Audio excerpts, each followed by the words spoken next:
Carl Sagan, Cosmos.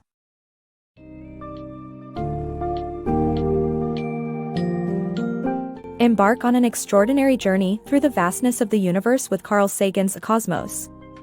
This book summary will delve into our understanding of Earth's position in the cosmos, the history of human exploration, and our search for extraterrestrial life. Discover fascinating lessons about our insignificant position in the grand scheme, early human understanding of astronomy, and the potential for future colonization of other planets. Using accessible language and engaging analogies, this summary will take you on an awe-inspiring voyage through space and time, introducing you to the wonders of our universe.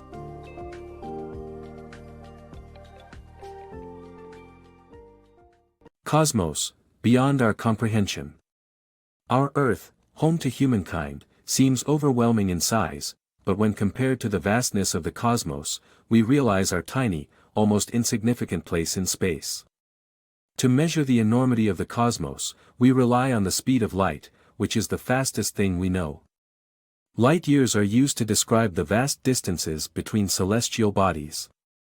The cosmos contains roughly 100 billion galaxies, and within each galaxy, there are around 100 billion stars and planets. Our Earth is just one among countless celestial objects.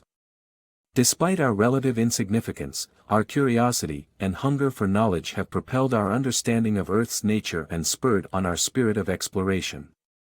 Around 2,000 years ago, Eratosthenes, the director of the Library of Alexandria, calculated Earth's spherical shape by observing the difference in shadow lengths of sticks in different locations. This discovery laid the groundwork for ambitious explorers in our modern-day satellites, which continue to explore the depths of our universe. Unraveling astronomical mysteries. Since the earliest days of our ancestors, humans have gazed upon the stars and utilized them for practical purposes, such as marking seasons and tracking migrations. The fascinating and predictable movements of the celestial bodies shaped the way early astronomers understood our place in the universe. From Ptolemy's geocentric theory in the 2nd century to Copernicus's heliocentric model in the 16th century, our view of our position in the cosmos evolved. Johannes Kepler further refined our understanding by formulating the laws of planetary motion and laying the groundwork for Isaac Newton's theory of gravitation. Long before written history, humans glanced into the night sky, seeking answers and knowledge from the twinkling stars above. Our nomadic ancestors recognized the stars' connection to crucial seasonal changes and animal migrations. This relationship was possible due to the consistent and predictable movements of the celestial bodies across the sky. In the 2nd century CE, Ptolemy, working at the renowned Library of Alexandria, observed these heavenly loops and proposed that Earth was at the center of the universe. His geocentric model stood firm for centuries until Nicholas Copernicus introduced a revolutionary sun-centered perspective in 1543. 60 years later, Johannes Kepler examined the extensive data of the late Tycho Brahe, a Danish nobleman and astronomer, and further refined our understanding of celestial motion. Kepler calculated that planetary orbits were not circular as previously believed, but elliptical. This revelation became the foundation of his 3 laws of planetary motion, which remain essential in modern astrophysics. Kepler also postulated an intriguing theory of magnetism, a force that acted upon bodies from a distance. According to Kepler, this mysterious force explained why planets accelerated as they approached the Sun. This idea foreshadowed Isaac Newton's groundbreaking universal theory of gravitation by approximately 50 years, opening the door to further revelations about our place in the cosmos. Mars versus Venus, habitable differences. Mars and Venus have long been considered analogues for men and women, but is there any truth behind this analogy? Venus, with its scorching surface temperatures and toxic atmosphere of carbon dioxide, seems closer to hell than a place for love. Mars, on the other hand, shares some similarities with Earth, including polar ice caps, clouds, and dust storms, making it a more likely candidate for human habitation. Adjusting to life on Mars would require solving the challenges of sourcing water and dealing with its low atmospheric pressure, but as our understanding of the red planet grows and advances are made in technology, becoming Martians is not out of the realm of possibility. Venus might be known as the goddess of love, but its physicality tells a different story. With surface temperatures that soar up to 900 degrees Fahrenheit 480 degrees Celsius, our neighboring planet more closely resembles a nightmarish inferno. A thorough analysis using astronomical spectroscopy reveals that the Venusian atmosphere is 96% carbon dioxide accompanied by clouds of potent sulfuric acid. The resulting greenhouse effect maintains Venus's dauntingly high temperatures, making it an unlikely destination for a romantic escape. Mars, however, presents a more familiar environment in comparison. While it's not an ideal spot for a honeymoon, its resemblance to Earth is striking. The red planet has polar ice caps, white clouds, and not uncommonly, dust storms. Its days have a similar duration, 24 hours. This likeness might explain our affinity for the concept of Martians or extraterrestrial life on Mars. This Martian myth can be traced back to Percival Lowell, a 19th-century Bostonian who dedicated his life to astronomy and established the Lowell Observatory in Arizona. Lowell was convinced that he had discovered water canals on Mars, indicative of intelligent life. Although his theory was eventually debunked, the enticing narrative persisted in popular culture. The notion of humans residing on Mars is far from absurd. Although the chilly Martian temperatures, which range from 32 degrees Fahrenheit to -112 degrees Fahrenheit, 0 degrees Celsius to -80 degrees Celsius, might be an adjustment, they are not entirely dissimilar to Earth's Antarctic conditions, where people have managed to survive. The main hurdle for would-be Martians would be securing water. Mars has no visible bodies of water, and its atmosphere is devoid of it. However, hope remains for future colonizers. If we could devise a way to extract water from Mars's polar ice caps and channel it into an engineered waterway, humanity's aspiration to become Martians could shift from imagination to reality. Who knows? In that case, Mars might become the new symbol of love. The Extraterrestrial Enigma. When contemplating the existence of Martians, we might consider that future inhabitants of Mars could actually be humans.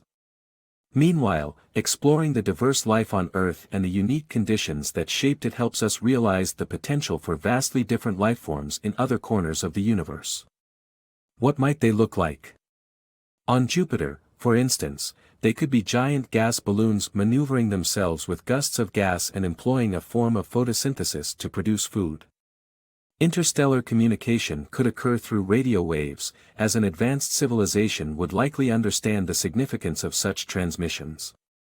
Receiving a sequence of prime numbers would indicate deliberate communication from intelligent life. Physical contact with other planets remains an uncertain possibility. In 1958, Project Orion aimed to create an interstellar aircraft powered by atomic explosions, but the project became infeasible after the 1963 treaty forbidding the detonation of nuclear weapons in space. As we ponder the potential existence of Martians, we should recognize that we humans might become the first inhabitants ourselves. This realization, however, does not prevent us from questioning if there is life on other planets or galaxies. Extraterrestrial beings would likely look very different from us, considering the diverse life on Earth shaped by random mutations and specific environmental conditions. The life forms on another planet, subjected to distinct conditions and unique evolutionary processes, would undoubtedly differ from what we know on Earth. Take Jupiter, for example. The enormous gas planet's atmosphere is filled with hydrogen and helium. Life forms there might resemble giant gas balloons, possibly kilometers across, that propel themselves by expelling gusts of gas. They might even produce their own food through a process similar to Earth's plant photosynthesis. In terms of communication with extraterrestrial life, radio waves could be our first point of contact. Radio is a cost-effective and straightforward method of communication across vast distances, and an advanced alien civilization would likely realize that even a comparatively simple society like ours would be capable of radio transmissions. Therefore, they might use this medium to send us intentional messages, such as a sequence of prime numbers, to indicate clearly an intelligent, deliberate source. Could we physically interact with life on other planets?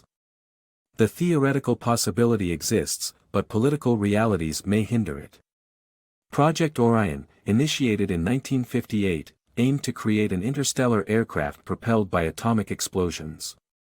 However, with the signing of a 1963 treaty between the United States and the Soviet Union, detonating nuclear weapons in space became prohibited, effectively ending the feasibility of Orion-type starships reaching the stars.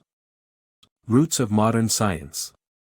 The roots of modern science can be traced back to the Ionian Greek civilization, with their novel approach to understanding the world through physics and natural laws. The Ionians ushered in a scientific revolution with groundbreaking concepts like Democritus' invention of the atom. However, their experimental approach was suppressed for centuries due to the influence of Pythagoras and, subsequently, Christianity. The scientific method eventually re-emerged in the 16th century, paving the way for more advancements in human understanding. Far from being only a product of the Enlightenment or the works of luminaries like Copernicus and Da Vinci, modern science has its origins in ancient Ionia. Occupying parts of what are now the eastern Greek islands and western Turkey, Ionia was at the crossroads of various impactful civilizations such as the Egyptians and Babylonians, each with their own gods.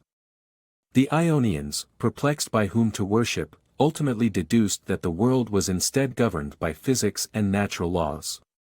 This led them to revolutionize scientific thought through experimentation.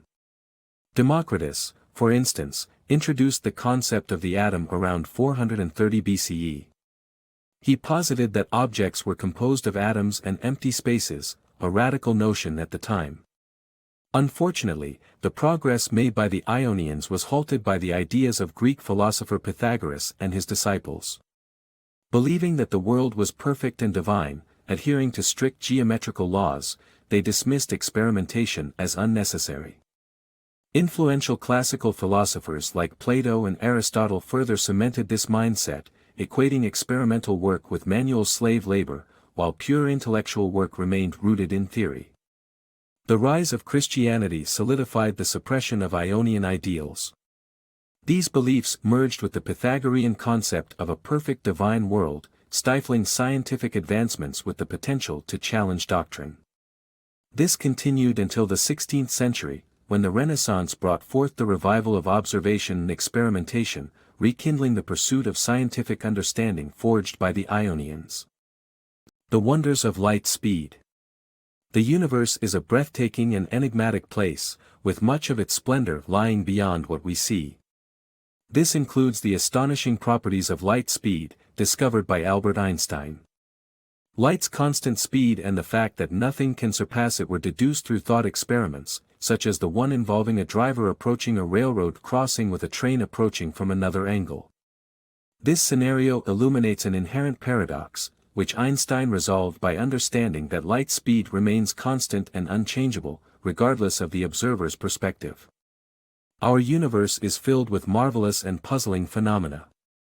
Among these, the captivating qualities of exploding stars, cosmic dust, and comets are visible to the naked eye, but countless more enigmas exist beyond our perception.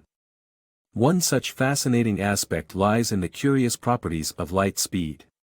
It was Albert Einstein who unveiled these peculiar features of light speed in the early 20th century.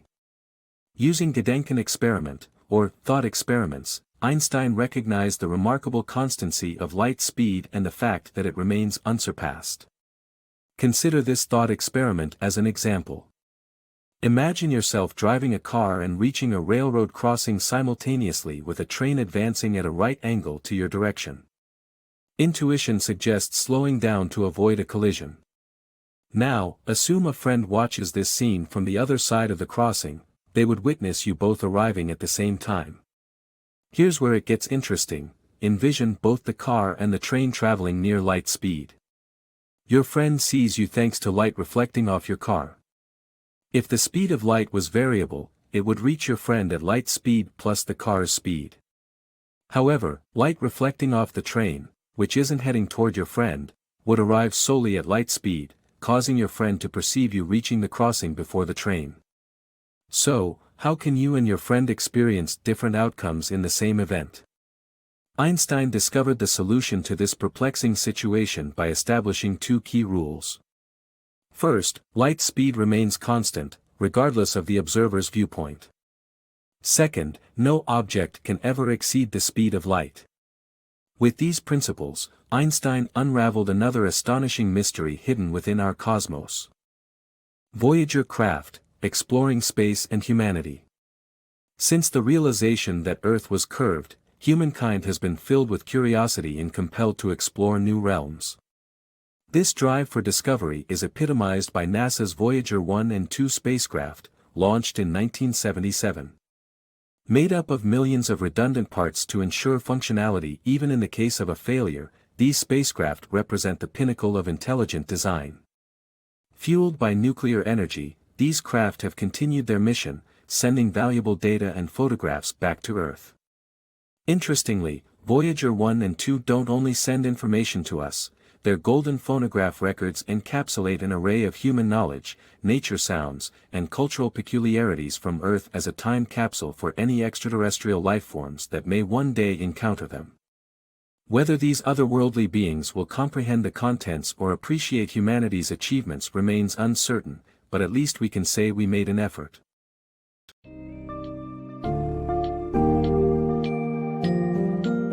In conclusion, Cosmos offers a powerful reminder of the insignificance of our planet in the vast universe, emphasizing human curiosity and the importance of demystifying complex scientific concepts. From understanding the curvature of the Earth, our solar system's planets, to the search for extraterrestrial life, Carl Sagan invites readers to ponder over our place in the universe and the potential for future exploration. Embracing the spirit of scientific investigation, the book highlights the value of thought experiments and observation that have led to remarkable advances in our understanding of the cosmos, leaving us inspired and curious about the mysteries that still await our discovery.